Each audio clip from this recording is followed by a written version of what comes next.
मोदी ने बहुत खेला किया है, अब समय आ गया है नौजवानों को खेला करने का। अब उनको आत्मघाती गोल का सामना करना पड़ेगा। इस तरह की राजनीति कर रही है, एक दिल्ली में बैठकर कर रही है, एक कलकत्ता में बैठकर कर रही है। उसका तोड़ होगा कि अब पूरे देश में, पूरे हर एक राज्यों में नए नए विकल्पों की आवश्यकता है और राजनीति का विकेंद्रीकरण होना चाहिए। राजनीति हो जा रही है, सत्ता कुछ लोगों तक केंद्रित हो जा रही है। नमस्कार, जोहार, आप देख रहे हैं चुनन न्यूज। मैं हूं निशा मिश्रा आपके साथ। बंगाल विधानसभा चुनाव को लेकर जो सरगर्मियां सातवें आसमान पर थी, उनकी तारीखों के ऐलान के बाद और सियासी भूचाल देखने को मिल रहा है। बीते दिनों प्रधानमंत्री नरेंद्र मोदी बंगाल की धरती पर थे और पीएम के उस जन सैलाब को देखने को मिला जब प्रधानमंत्री नरेंद्र मोदी स्टेज पर थे और एक साथ जय श्री राम के नारे, वंदे मातरम के नारे लग रहे थे। कहीं ना कहीं जो सत्तारूढ़ पार्टी है तृणमूल कांग्रेस और उनकी सुप्रीमो ममता बनर्जी के कलेजे पे सांप की तरह रेंग रहा होगा, क्योंकि ममता बनर्जी का जो दबदबा है बंगाल में, अब वो धमकाने तक आ गई हैं। वो कह रही है कि अगर बंगाल की जनता टीएमसी को नहीं चुनती है, अगर भारतीय जनता पार्टी को चुनती है, पीएम मोदी की पार्टी को चुनती है, तो भाई बंगाल के एक विशेष समुदाय के लोग बंगाल के लोगों को शांति से रहने नहीं देंगे। ये लिटरली जो जानकार है, बंगाल के राजनीतिक जानकार, उनका कहना है ये धमकाया गया है।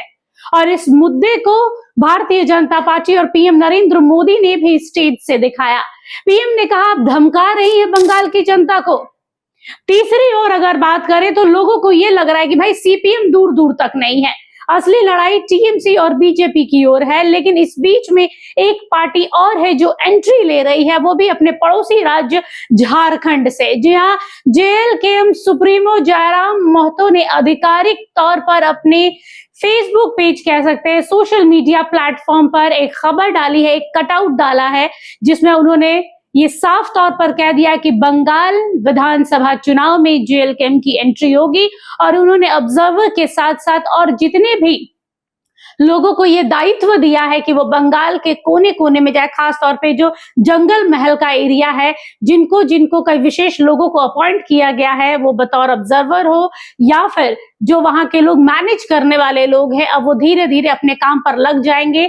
और इस पूरे खास मुद्दे पर हमने बात की। दरअसल देखा जाए कि जेएलकेएम का ये पहली पारी होगी, पहली पारी का पहला बॉलिंग ही होगा बंगाल में विधानसभा चुनाव के टाइम पे। लेकिन लोगों का कहना है कि भाई जेएलकेएम ने काफी कम समय में बंगाल में अपनी पकड़ बनाई है।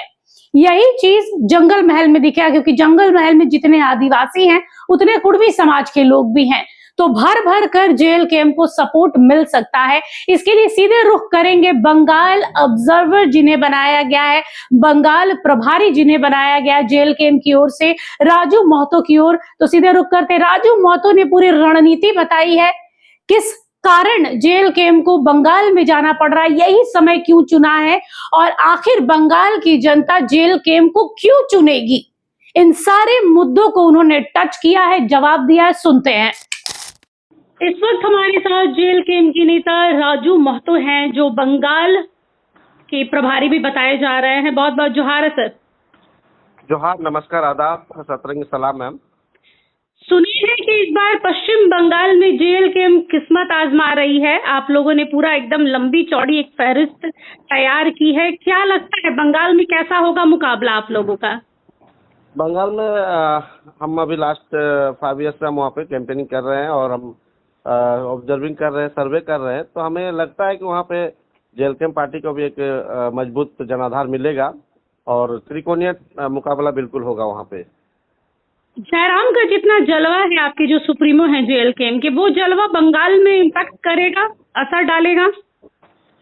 हाँ बिल्कुल। अभी हम जिन क्षेत्रों पे चुनाव की तैयारी कर रहे हैं, ये हमारा जंगल महल का जो क्षेत्र है, ये बोला जाए तो एक झारखंड का ही एक आधा अधूरा हिस्सा पड़ा हुआ है, जो अभी तक मतलब वहाँ भी हमारे जैसे लोग शोषित है, वंचित है।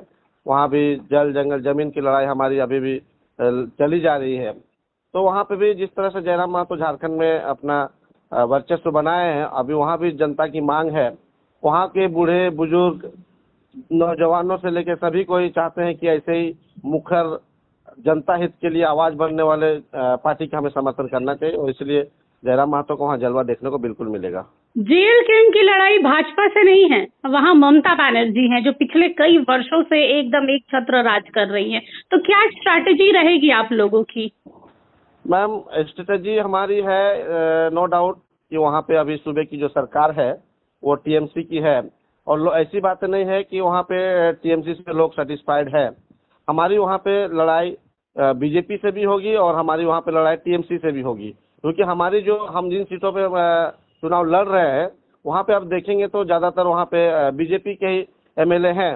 लेकिन बीजेपी के एमएलए को बार बार चुनने के बावजूद भी वो सदन पे कभी हम मध्यम वर्ग के लोगों के लिए या फिर नीचे तबके के लोगों के लिए या दबे कुचले लोगों की आवाज़ नहीं बन पा रहे हैं। तो फिर वैसे लोगों को सदन में भेजने की कोई अहमियतता बनती नहीं है, कोई मूल्य होता नहीं है। इसीलिए इस बार झारखंड लोकतांत्रिक क्रांतिकारी मोर्चा अपनी वहाँ पे पढ़े लिखे लोग, जुझारू लोग जो जनता की आवाज़ बनेंगे। हम चाहते हैं कि कोलकाता में बैठ के जंगल महल का निर्णय ना लिया जाए। जब जंगल महल से जब विधायक जाएंगे वो अपने लोगों का दर्द अपनी आवाज़ से लेंगे और अपना निर्णय खुद लेंगे। इसीलिए हम जंगल महल में पूरा जोर शोर से पड़े हुए हैं मैडम। इसीलिए हमारी लड़ाई जेल कैंप की लड़ाई टीएमसी के विरुद्ध भी होगा और बीजेपी के विरुद्ध में कह सकते हैं कि आप इंडिया गठबंधन और एनडीए गठबंधन दोनों के विरुद्ध में होगा, और लोग यही चाहते हैं। जयराम जी का जलवा तो समझ में आता है, लेकिन आप लोग अगर जंगल महल से लड़ रहे हैं तो जंगल महल में सबसे ज्यादा अभाव किस चीज का लगा? आपने कहा आप शोषितों के साथ में हैं, तो किस चीज से शोषित हैं वहाँ के लोग? बिल्कुल मैम, जिस तरह से झारखंड में आप देखे होंगे कि जल जंगल जमीन की लड़ाई हम लोग लड़ रहे हैं, सेम चीज हम बंगाल के चुनाव में भी लड़ेंगे। प्लस वहाँ पे हमारा सबसे बड़ा मुद्दा है कि पलायन का मुद्दा है, और वहाँ पे जो सबसे बड़ी आबादी है उस आबादी को भी एक वंचित वर्ग में रखा गया है, उसकी भी आवाज़ के लिए हम लोग वहाँ पे लड़ रहे हैं। आप देखे होंगे कि विगत कुछ सालों से कोई एक समाज, जैसे वहाँ पे कुम्हार समाज है, कुर्मी समाज है, जिनकी आवाज़ मतलब सरकार अपना कभी इस पे ध्यान नहीं देती है। यहाँ एक बहुत बड़ा तबके का आबादी है, उन पर कभी कोई भी किसी भी तरह का नियमावली नहीं बनती है, कोई पॉलिसी नहीं बनती है।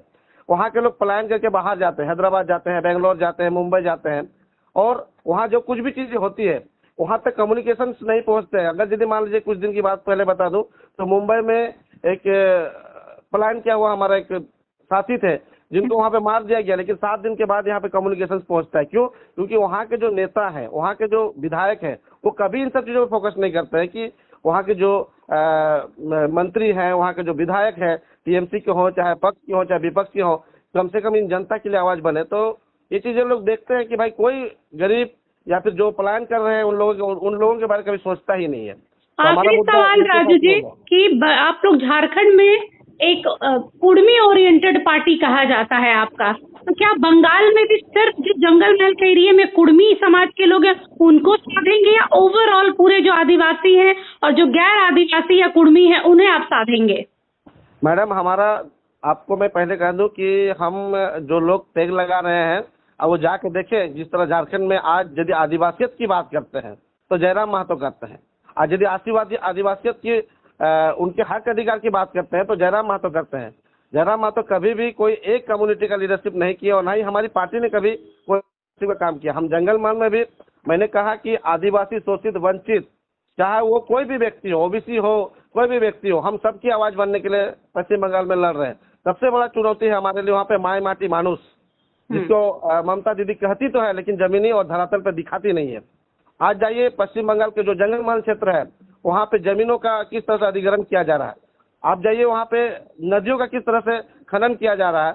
अभी पश्चिम बंगाल के जो हमारा बॉर्डर क्षेत्र है, अभी एक आदमी को घर बनाने के लिए अपना बालू यदि खरीदना पड़ता है तो उसको करीबन 7 से 10 हज़ार रुपया ट्रैक्टर लेना पड़ रहा है। तो समझिए प्राकृतिक की जो संसाधन है उस पर भी हमें अपना एक बहुत बड़ा राशि देकर लेना पड़ रहा है। तो आखिर ये किसके बदौलत?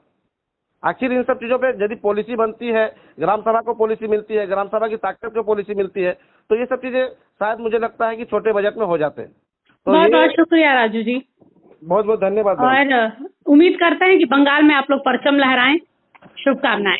और मैं आपको बहुत बहुत धन्यवाद करूंगा मैम, और मैं बिल्कुल आप लोगों से भी आग्रह करूंगा, आपको भी रिक्वेस्ट करूंगा, आमंत्रण करूंगा कि आप लोग जो लोकतंत्र के जो चौथे स्तंभ है, आपका सहयोग हमें मिले और हम लोग बेहतर कर सकें लोकतंत्र के लिए।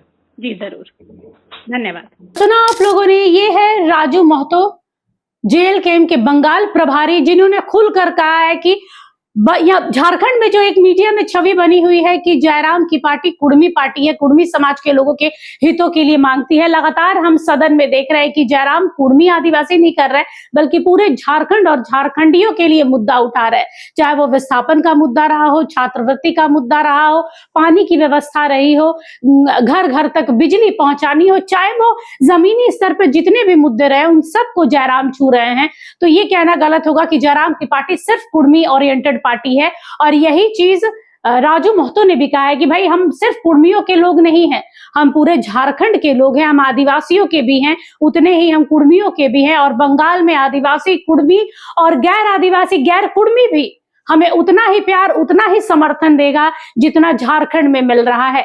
आने वाला वक्त बताएगा कि जेल कैंप तीसरे ये त्रिकोणीय जो मुकाबला उन्होंने कहा है कि त्रिकोणीय मुकाबला होना है, जहां को टीएमसी है, भारतीय जनता पार्टी और बीच से एंट्री मार रही है जेल कैंप जयराम महतो, इनका ये जलवा वहां बरकरार रहता है या फिर फिश होते हैं वहां जाकर, क्योंकि राज्य बदल रहा है, डेमोग्राफ बदल रहा है, वहां की रणनीति, बंगाल की रणनीति, कहते हैं कि राजनीति की शुरुआत ही बंगाल से हुई है। तो बंगाल में जाकर दीदी को हराना, भारतीय जनता पार्टी यानी शुभेंदु अधिकारी को हराना कितना असर दिखाता है जेल कैंप के लिए। एक बड़ा टफ मुकाबला होने वाला है। मां माटी मानुस के साथ लड़ेंगे जयराम की पार्टी, और कौन कौन से लोग होंगे वहां पर। दाव दरअसल पब्लिक का नहीं है, यहाँ पर जलवा है जेल कैंप का।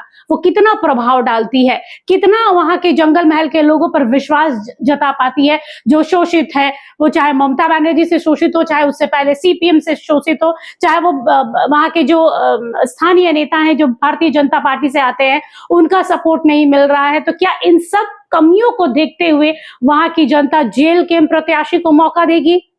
आने वाले एक आध महीने में आपको साफ हो जाएगा कि रुख किस ओर है हवा का। क्या जेल कैंप वहां भी झंडा गाड़ती है, या फिर सिर्फ नाम के लिए कुछ अकाउंट्स, कुछ खाते खोलेंगे और कुछ नहीं।